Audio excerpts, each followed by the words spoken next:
Kaya naman pala sobrang sakit ng ngipin ko, meron naman palang ibang kakaibang ngipin na tumutubo. Ang malupit niyang kabilaan pa talaga. Kaya ngayong araw, samahan nyo ko, ipapa-opera natin to para maalis na. Pag sumasakit to, talaga namang sobrang sakit yung tipong tinataga na yung ulo mo. Minsan, maghapon na ako sa bahay, tulog lang. Dahil hindi talaga kaya. Minsan kahit nag-e-edit, basta na lang mayon tumitibok, na parang tinataga ka sa ulo. Ang sakit. At dito nga ako dinala ni Bombay kasi nakikita niya daw na may mga pumapasok dito tapos nakalagay pa dental clinic. Bale nung nakaraan, nadala ko na nga to sa libreng pabunutan kaso sabi sa akin hindi daw nila kaya dahil wisdom tooth daw to. Kailangan daw talaga dito ay doon sa mga private kasi kailangan pa daw ng x-ray pagka wisdom tooth. Kaya no choice talaga ako. Kailangan talaga natin magbayad na malaki para na maalis ang ngipin na to. At yun na nga sabi ni doktora, kailangan daw natin ng x-ray para makita niya kung ano talaga yung tayo ng ngipin natin. Binigyan din pala tayo ng mapa ni doktora para hindi tayo maligaw sa pag-x-ray natin. At dahil medyo malaki-laki yung gagastusin natin, eto, namas ko muna ako kay Ninong, hindi naman tayo napahiya. Sige ng pera. Oh, thank you. Bago ng sticker, pag may bago na tayo, ano labang. Doon lang muna si Mama ko.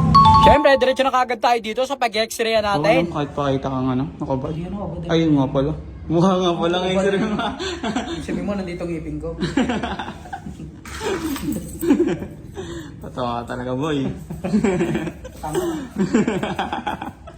At pagkatapos nga ng ilang minuto, eto, tapos na kagad. Bali sa dulo ng video ilalagay ko kung magkano yung nagastos natin.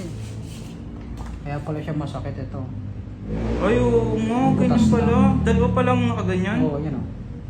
At shoutout muna kay Ma'am Vlogger din pala siya. Napakabait kausap at napakabilis. Kaya kung magpapa-x-ray kayo ng ngipin, dito na kayo pumunta sa harap lang ng kay Sasay. At yun na nga, pinakita ko na nga kay doktora itong ating ngipin na meron na nga pala daw something. Ito yung panga mo.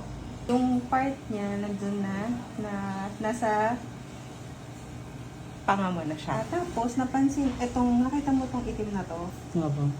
Yan yung sira. Yung bulok na po yan. Oo. Yung sira niya malapit na sa nerve kaya siya sumasakit. Kaso nakita ko dito yung katabi niya may sira din. Tapos dito nasa shadow siya, mukhang tri-rooted pa siya. Ibig sabihin tatlo yung paa niya. Hindi siya, yung anatomy niya hindi siya pang 10K pero ibibigay ko ng 10K. Kasama ko na yung gamot mo. Ano yung mga pabila na? O, bawat isa ba? Isa lang. Yes, perfect. Yun na nga, abutin daw to ng 20K. Sabi ni doktora, 10,000 daw bawat isa. Dapat nga mga nasa 15,000 to, pero buti na lang, mabait yung doktora dito, tsaka yung mga staff niya, kaya umabot lang ng 10,000. Pero sa ngayon, isang ngipin lang muna, 10,000 muna ilalabas natin. Grabe, sobrang kabado ko dito. Sana hindi masyado masakit. Total, meron naman tong anesthesia.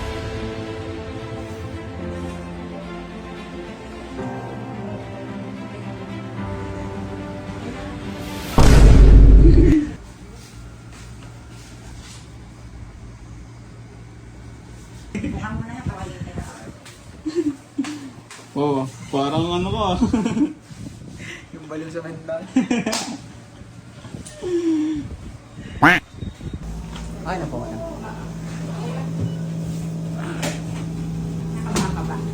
Tama lang po. At dito na nga nagsimula, binigyan na ako ni Doc ng anesthesia. Yun na nga no, habang nasa operasyon nga tayo, wala akong nararamdaman na sakit o ano man. Talaga namang napakabisa ng binigay sa akin na anesthesia ni Doc. Matapos ang isa't kalahating oras, eto wala na nga yung isang wisdom tooth natin. Kaya naman pala sobrang sakit dahil eto nga bulok-bulok na pala talaga. At pinaliwanag na sa akin ni doktora yung mga dapat na bawal gawin. May naputol pa nga ng maliit na ngipin kaya medyo natagalan ng operasyon. Pero eto, sabi ni doktora, nakuha naman daw ng ayos at wala na. At yun na nga, swerte natin kasi libre nga yung mga gamot na ibibigay sa atin ni doktora. Pati itong pangmumog, libre na din. Pag bumalik ka din, wala na rin bayad. Yung check-up, kasama na doon. Solid, oh. Approve.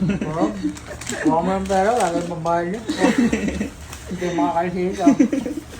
Lahat-lahat nga na nagastos natin ay umabot ng 11,100. 10,000 para dito sa operasyon tapos 1,100 para doon sa x-ray. At kinagabihan nga sobrang sakit at talaga nararamdaman ko na hindi ako nakatulog tapos nilagnat pa ako. At kinabukasan nga eto medyo tumataba na siya. Tapos yung bunganga ko dyan hindi ko na masyado maibuka. Pagsapit ng day 3 eto kamukha ko na talaga yung palakas sa kumpuhasen. At eto naman yung papitong araw na. Kahit nga sa pagkain sobrang hirap kasi limitado lang yung pagbukas ng bunganga ko. Talaga namang pag tinamaan yung may tae napakasakit. And skin exfoliation. Make your skin glow luminous. At pagsapit ng 2 weeks, eto mukha na ulit tao. Ako si Jacklot, subaybayan mo ko sa FB kasi kada araw may vlog ako na pampahappy.